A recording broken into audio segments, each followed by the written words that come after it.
this topic, we look at model performance. To do this, we're going to use the pearl millet growth in a Sahel case study, which is given in more detail in topic 1. But as a brief overview, this is a case study which aimed to understand what factors affected how pearl millet grew in different locations. This was a 3-year experiment with millet, and it compared 4 specific data types to assess their effectiveness in reducing variation.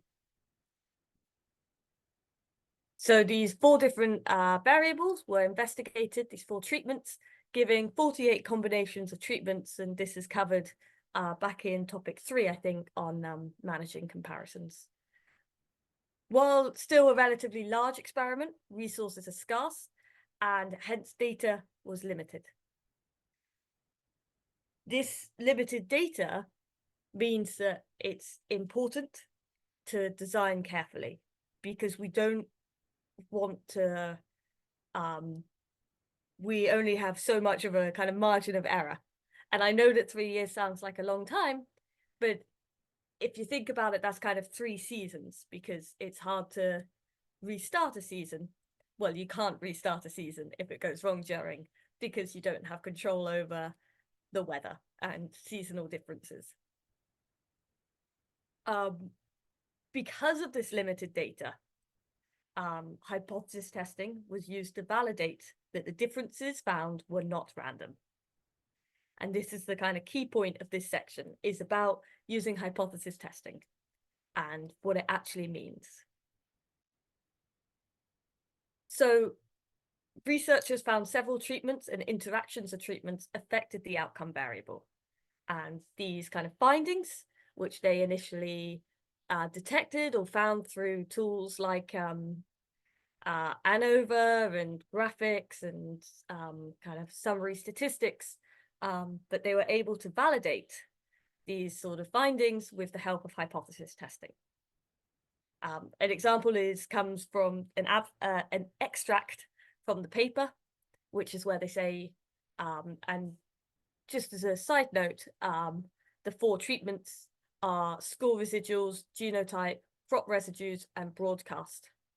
In fact, score residuals isn't one of the 4, but that is something else that they did dig into. But 3 of those 4 treatments are genotype, crop residues, and broadcast application. And they say in their paper, productivity strata defined with the help of the score residuals, genotype, crop residues, and broadcast P application explained a significant proportion of total variation.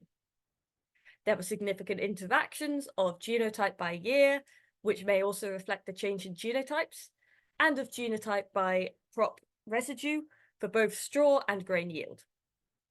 Whereas average straw yields remained similar over years, average grain yields, the effects of stratum on grain yields and of both crop residues and phosphorus broadcast on straw and grain yields changed over time.